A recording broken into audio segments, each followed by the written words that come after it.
perhaps to say that it won't happen at all. But activist groups that I've been speaking to here in South Africa and in Zimbabwe over the last week have expressed their deep suspicion and concern about this email campaign.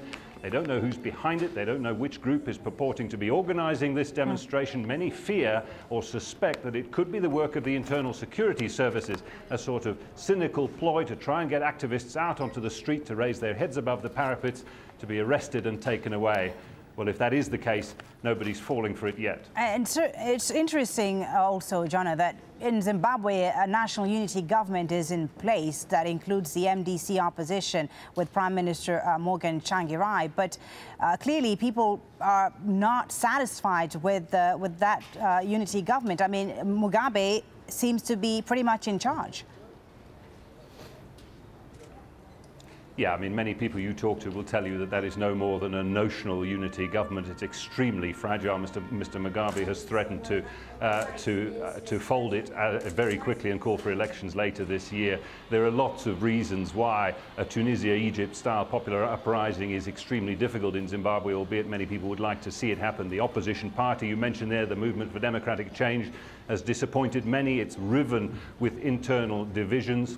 There's the issue of a massive diaspora, people who have fled in their hundreds of thousands, by some count millions, across the border, many of them here to South Africa in search of safety and work. Many of them the educated middle classes, the aspirant youth, the sort of people who might have spearheaded a sort of popular movement against Mr. Mugabe. There's also social networking, which is not very widespread as it was elsewhere. Only 12% of people have access to the internet. Power outages mean even those 12% frequently don't have access. And then, of course, most importantly, there's the aspect of official repression, of violence, of harassment, of intimidation against opposition groups and activists. As you mentioned there, 10 days ago, 46 people arrested by the police for holding a meeting in downtown Harare. They were watching reports, AlJazeera news reports, in fact, of goings-on up north that hadn't been broadcast on state television. They are now in prison, facing trial on charges of treason, which carry the death penalty here in Zimbabwe. Thank you very much, John Hall, reporting there from Johannesburg on the situation in neighbouring Zimbabwe. All right, Steph is now here to talk about the weather. And Steph, we mentioned Bolivia. We talked about Bolivia yesterday. Mudslides there wreaking havoc. That's right. Yesterday we had some pictures of Bolivia, and today we've got more footage. And this shows us what's happening now. So as people try to clear up afterwards, that line there is actually a road that's completely disintegrated. You can see what happened to the cars that were on that road as it struck.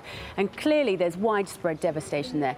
Now, 400 houses were wiped out by this. So clearly there were a lot of problems, but there's more rain still in the forecast.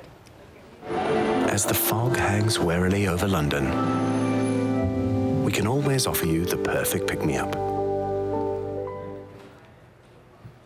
So here's what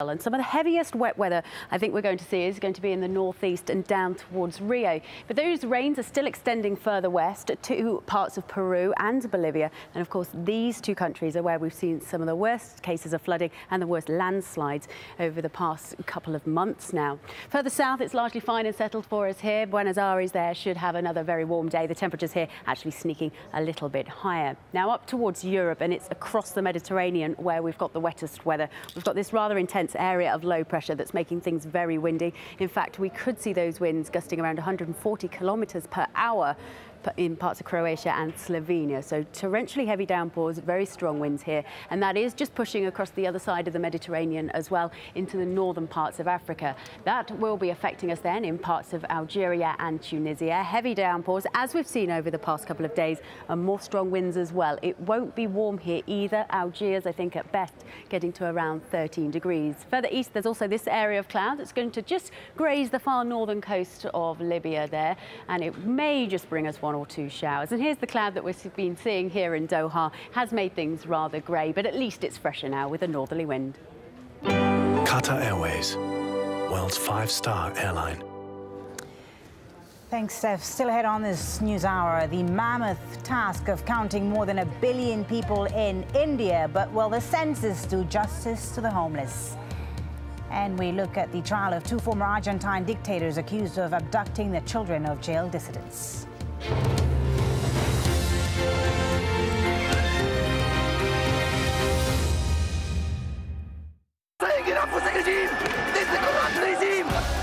A popular uprising that shook the country to its core. A defiant president under siege from his people. As the protesters took charge of the streets, we look back at the events that are changing Egypt. I will stay on the air if I can until the police come. In a special program, Al Jazeera gives you a day-by-day account from those that witnessed them firsthand. Egypt burning, at this time on Al Jazeera.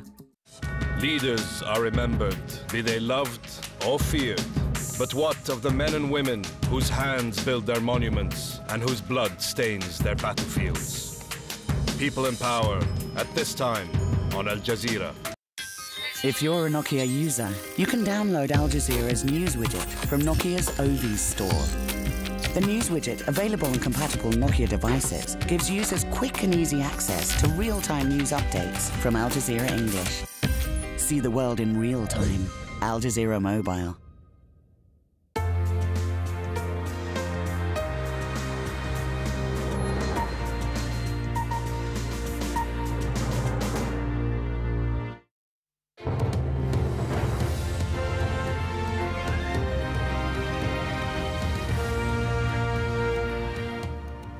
Welcome back. A reminder of our top stories here on Al Jazeera.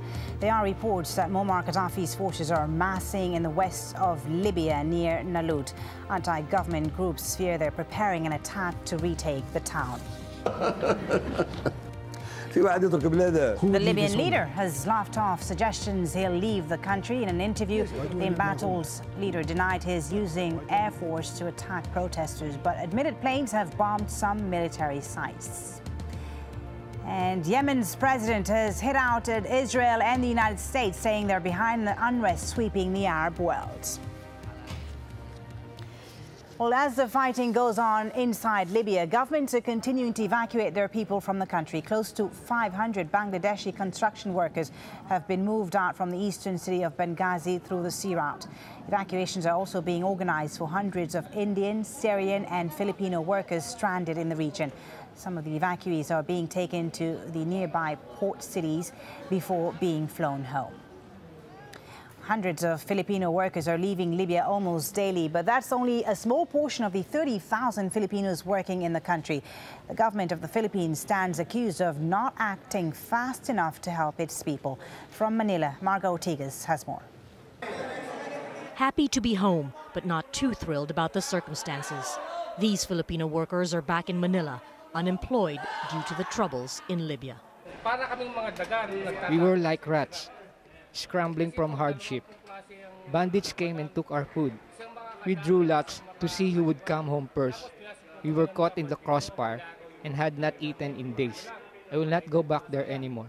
There are close to 30,000 Filipino contract workers in Libya. Most of them are skilled professionals, doctors, educators, and oil technicians and engineers. They have had to use their own resources, or indeed that of their companies, to bring them home. And there has been much criticism of the Philippine government.